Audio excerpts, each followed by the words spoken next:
Students, आज हम पाचन तंत्र के बारे में पढ़ेंगे।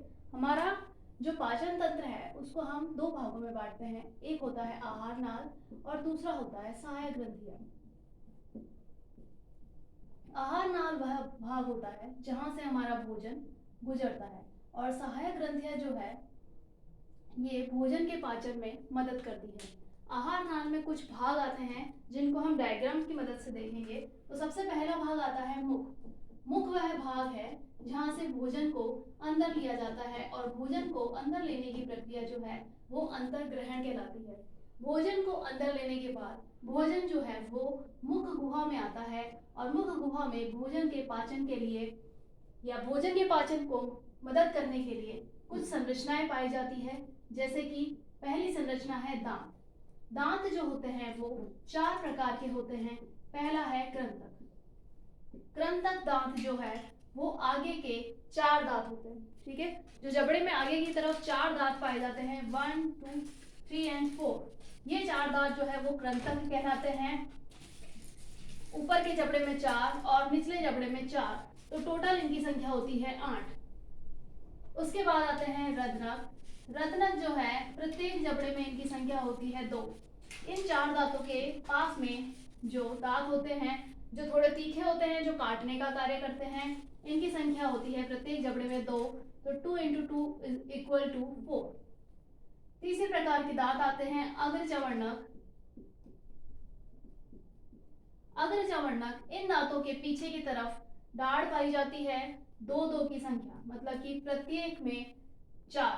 प्रत्येक जबड़े में जो 4 दाढ़ें होती है वो अग्रचवर्णक कहलाती है। तो टोटल इनकी संख्या हो जाएगी 8।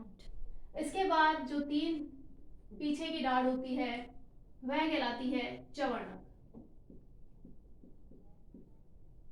3 और 3 इधर 6, तो प्रत्येक जबड़े में इनकी संख्या होती है 6, तो टोटल इनकी संख्या होती है 12। इस प्रकार जो दांतों की कुल संख्या होती है वो होती है 32।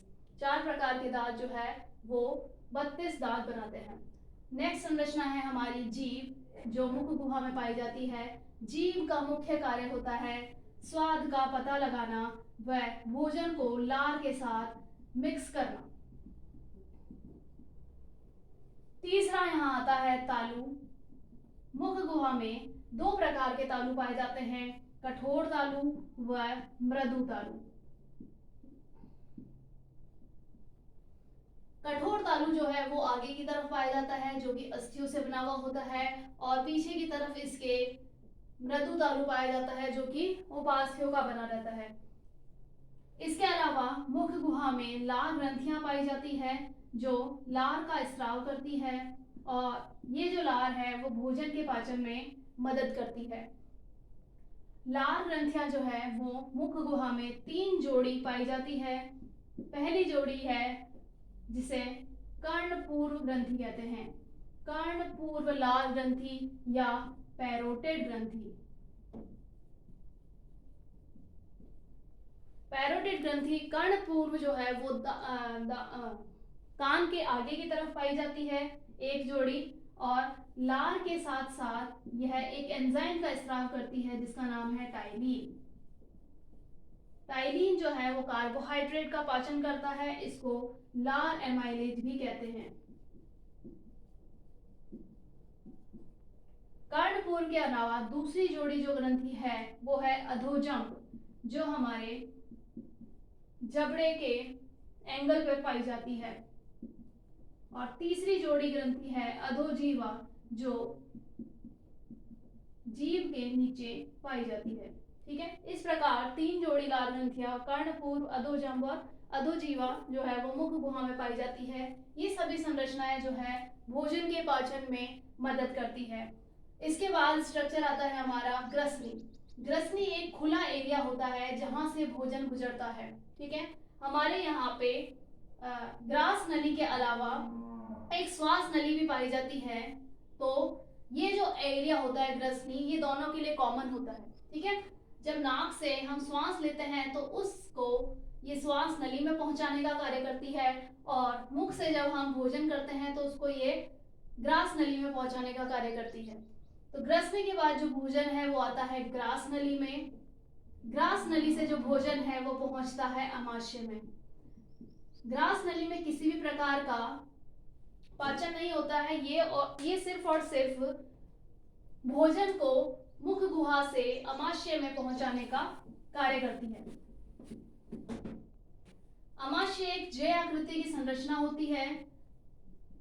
इससे HCl अम्ल व कुछ एंजाइम स्रावित होते हैं जो भोजन के पाचन में मदद करते हैं। इसके बाद भोजन अमाशय से छोटी आंत में प्रवेश करता है। अमाशय के बाद आती है छोटी आंत। छोटी आंत के 3 भाग होते हैं। पहला भाग है ड्योडेनम या ग्रहणी। सर्वप्रथम जो भोजन है वो अमाशय से ड्योडेनम में आता है। इसमें ये बिल्कुल भी कॉइल्ड स्ट्रक्चर नहीं होता है, सी आकृति की संरचना होती है, बिल्कुल भी मुड़ी हुई नहीं होती है। ये यहाँ से यहाँ तक की जो संरचना है वो ग्रहणी कहलाती है। छोटी आंत का दूसरा भाग जो होता है वो जो बहुत ही ज्यादा कॉइल्ड होता है उसका नाम है जेजुनम। ये बहुत ही ज्यादा कॉइल्ड स्ट्रक्चर होता है। और तीसरा पार्ट जो है वो कहलाता है इलियम। छोटी आंत की आंतरिक भित्ति पर उंगलीनुमा उभार पाए जाते हैं। आंतरिक भित्ति पर उंगलीनुमा उभार पाए जाते हैं जिसे विलाई कहते हैं। ठीक है, जैसे मान लो कि एक लंबा पाइप है, ज्यादा से ज्यादा भोजन के पाचन करने के लिए आंतरिक भित्ति पर इस प्रकार से उंगलीनुमा उभार पाए जाते हैं, जिसकी वजह से क्या होता है, अवशोषण के लिए क्षेत्रफल बढ़ जाता है। ठीक है, ये जो छोटी आंत है इसमें भोजन का अवशोषण होता है। अवशोषण होने के लिए जैसे मान लो कि ये सीधा पाइप है तो यहाँ पे अवशोषण जो है वो कम होगा, बट अगर हम इस पाइप को ज्यादा घुमा के रखेंगे तो कम एरिया में, इतने से एरिया में ज्यादा से ज्यादा अवशोषण हो पाएगा। अतः ये जो विलाई है ये अवशोषण के लिए एरिया जो है, क्षेत्रफल जो है वो बढ़ा देती है। ठीक है, छोटी आंत के बाद देखो ये वाला स्ट्रक्चर हो गया ड्योडेनम, बीच वाला हो जाएगा जेजुनम और लास्ट वाला स्ट्रक्चर हो जाएगा इलियम। उसके बाद आती है हमारी बड़ी आंत। बड़ी आंत के भी 3 पार्ट होते हैं। पहला है सीकम, दूसरा है कॉलन और तीसरा होता है मलाशय। ठीक है, ये जो इलियम है, इलियम जो है वो यहाँ से बड़ी आंत में खुलती है। ठीक है, और बड़ी आंत का जो पहला सिरा होता है वो कहलाता है सीकम। सीकम उन जंतुओं में जो कि घास फूस खाते हैं जैसे कि गाय भैंस बकरी, उनमें ज्यादा विकसित होता है क्योंकि वो सेल्यूलोज का पाचन करते हैं। मनुष्य जो है वो सेल्यूलोज का पाचन नहीं कर सकते हैं, इसलिए मनुष्यों में जो सीकम है वो उंगलीनुमा उभार के रूप में पाया जाता है और इस उंगलीनुमा उभार को अपेंडिक्स कहा जाता है। सीकम के बाद जो भोजन है वो ऊपर की तरफ चढ़ता है। इस भुजा को हम कहेंगे आरोही भुजा। ठीक है, तो ये जो कॉलन है इसमें जो पहली भुजा है वो हो जाएगी आरोही भुजा। आरोही भुजा के बाद भोजन जो है वो अनुप्रस्थ गुजरता है, तो इसकी जो सेकंड भुजा हो जाएगी वो हो जाएगी अनुप्रस्थ भुजा। अनुप्रस्थ के बाद जो भोजन है वो नीचे की तरफ आता है, इसलिए इसका नेक्स्ट एरिया हो जाएगा अवरोही भुजा। और ये आगे की तरफ जाके मुड़कर एक सिग्मा के आकार की सिग्मा आकृति बनाती है। इस भुजा को बोलते हैं सिग्माकार भुजा। इस प्रकार से बड़ी आंत का पहला भाग था सीकम, सीकम के बाद कॉलन, कॉलन में आरोही भुजा, अनुप्रस्थ भुजा, अवरोही भुजा और ये है सिग्माकार भुजा। सिग्माकार भुजा के बाद में यहाँ पर एक संरचना पाई जाती है जिसे हम मलाशय कहते हैं। मलाशय जो है मल का अस्थायी संग्रहण करती है। अस्थायी मतलब टेम्पररी, कुछ समय के लिए यहाँ पे मल एकत्रित होता है और समय समय पर उसको गुदा के द्वारा शरीर के बाहर निकाल दिया जाता है, शरीर के बाहर निकाल दिया जाता है। इस प्रकार से आहार नाल का पार्ट हमारा कंप्लीट होता है। आहार नाल मैंने कहा था कि आहार नाल वह भाग है जिससे होकर भोजन गुजरता है। ठीक है, भोजन गुजरता है। इसके अलावा कुछ ग्रंथियां हैं जो भोजन के पाचन में मदद करती है।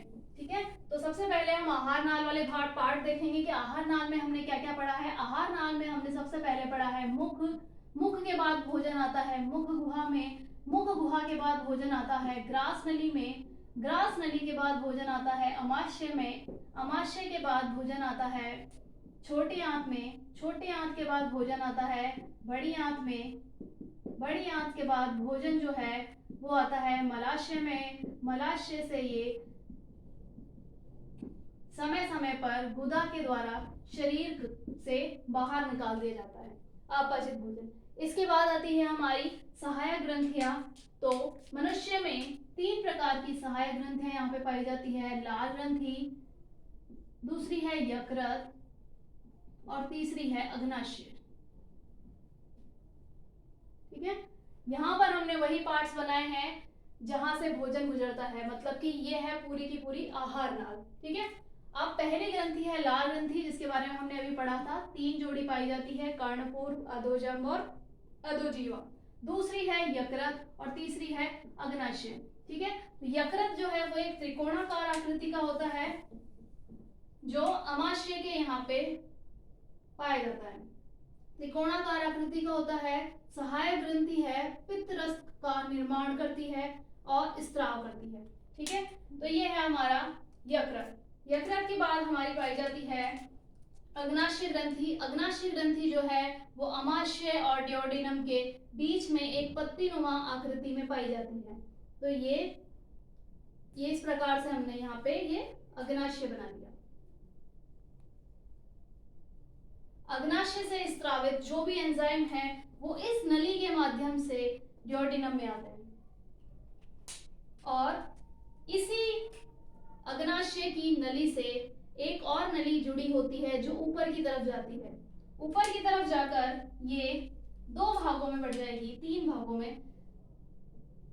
एक भाग जो है वो यकृत के इस भाग से पित्त का संग्रहण करेगी, दूसरी जो नली है वो यकृत के इस वाले भाग से पित्त का संग्रहण करेगी, और जो तीसरी नली है उस पर एक गुब्बारेनुमा संरचना पाई जाती है जिसे कि पित्ताशय कहते हैं। पित्ताशय जो है वो पित्त का संग्रहण करता है, स्टोर करता है ये पित्त को। जो भी पित्त यकृत के द्वारा बनाया जाता है वो इन नलियों के माध्यम से यहाँ से होता हुआ कहाँ पहुंच जाता है, छोटी आंत में। ठीक है, और जो भी एक्स्ट्रा होता है पित्त उसको कहाँ संग्रहित कर लिया जाता है, पित्ताशय में संग्रहित कर लिया जाता है। ठीक है, तो जो यकृत से बनने वाला पित्त रस है वह और अग्नाशय से स्रावित हार्मोन जो है वो कहाँ पहुंच जाते हैं, छोटी आंत में, और छोटी आंत में आ रहे भोजन के साथ मिक्स होकर ये भोजन का पाचन करते हैं। ठीक है, अब पाचन होता क्या है। पाचन जो होता है वो बड़े बड़े कणों को छोटे छोटे कणों में तोड़ना होता है। पाचन में हम जैसे कि कोई बड़ा कण खा रहे हैं तो बड़े जो अणु हैं, बड़े अणुओं को छोटे अणुओं में तोड़ना जो होता है वो क्या कहलाता है, पाचन कहलाता है। ठीक है, पाचन में जो होते हैं वो कुल 5 स्टेप्स होते हैं। पहला स्टेप होता है अंतर्ग्रहण। अंतर्ग्रहण का मतलब होता है भोजन को शरीर के अंदर लेना। भोजन को शरीर के अंदर लेने की प्रक्रिया जो है वो कहलाती है अंतर्ग्रहण। दूसरा होता है पाचन। अंदर लेने के बाद भोजन का पाचन किया जाता है। ये जो बड़े बड़े अणु हैं उनको छोटे छोटे अणुओं में विभाजित किया जाता है। अब ये छोटे छोटे अणुओं में विभाजित क्यों किया जाता है, क्योंकि हम अलग अलग प्रकार का भोजन करते हैं। मतलब कि कुछ भोजन जो है वो हम प्लांट्स से लेते हैं, कुछ भोजन जो है वो हम एनिमल्स से लेते हैं, तो उनके शरीर की प्रोटीन जो है वो कुछ अलग प्रकार की होती है। अगर हम उन्हीं के शरीर की प्रोटीन को ऐसे कैसे ले लेंगे तो हमारा शरीर भी उनकी तरह हो जाएगा। ठीक है, क्योंकि हमको हमारे शरीर की प्रोटीन बनानी है, क्योंकि हमारे बालों का स्ट्रक्चर या फिर हमारे बॉडी में किसी भी पार्ट का स्ट्रक्चर अलग होता है, इसलिए हमारा खुद का प्रोटीन भी हमें बनाना पड़ता है। तो हम क्या करते हैं कि हम बड़ी बड़ी चीजें लाते हैं, हमारा शरीर जो है उसको तोड़ता है छोटे छोटे पार्ट्स में, और उन्हीं पार्ट्स को वापस से वो जोड़कर हमारे खुद के अनुसार जो है वो प्रोटीन बनाता है। ठीक है, तीसरा स्टेप आता है अवशोषण। जब ये भोजन छोटे छोटे पार्ट्स में टूट जाता है तब उसका शरीर के द्वारा अवशोषण कर लिया जाता है। इनमें से जो भी इसके लिए आवश्यक पदार्थ होंगे, आवश्यक जो भी होंगे, उनका अवशोषण शरीर के अंदर कर लिया जाता है। और ये अवशोषण जो है वो कहाँ पर होता है, छोटी आंत में। ठीक है, यहाँ पर छोटी आंत है, छोटी आंत में जो भोजन आ रहा है उसमें उंगलीनुमा उभार पाए जाते हैं। इन उंगलीनुमा उभारों के द्वारा जो ये भोजन का पाचन हुआ है इनको अंदर की तरफ ले लिया जाएगा और भोजन का अवशोषण कर लिया जाता है। और इसमें से जो भी आवश्यक अनावश्यक पदार्थ है जो कि काम नहीं आ रहे हैं, जैसे कि ये बच गए हैं, उनको आगे की तरफ ट्रांसफर कर दिया जाता है, जो कि बड़ी आंत में जाके शरीर के बाहर की तरफ निकल जाएंगे। ठीक है, तीसरा पार्ट है अवशोषण। अवशोषण के बाद में चौथा स्टेप होता है स्वांगीकरण या एसिमिलेशन। स्वांगीकरण क्या प्रक्रिया होती है, देखो, अंतर्ग्रहण भोजन को अंदर लेना, पाचन भोजन को छोटे छोटे टुकड़ों में तोड़ना।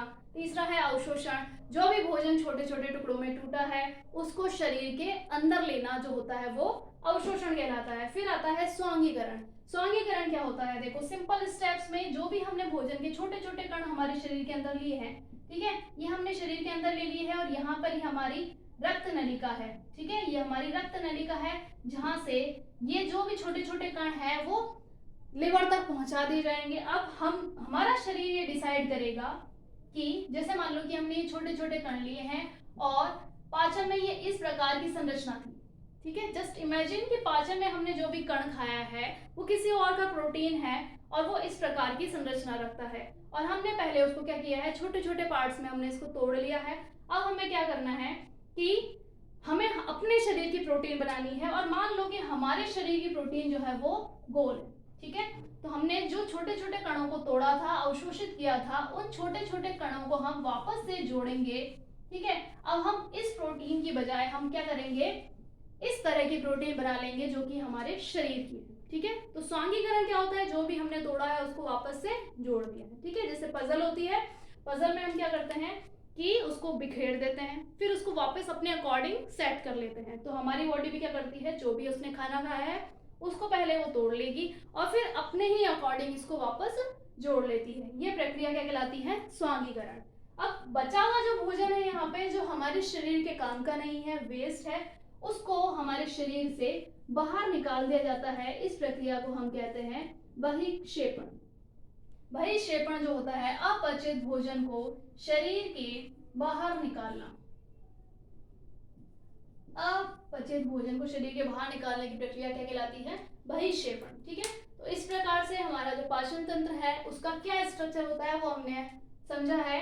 आहार नाल और सहायक ग्रंथियां, आहार नाल से भोजन गुजर रहा है और सहायक ग्रंथियां जो है वो भोजन के पाचन में मदद कर रही है। ठीक है, और ये स्ट्रक्चर है। इसके बाद 5 स्टेप होते हैं, अंतर्ग्रहण, पाचन, अवशोषण और स्वांगीकरण और बहिक्षेपण। ठीक है।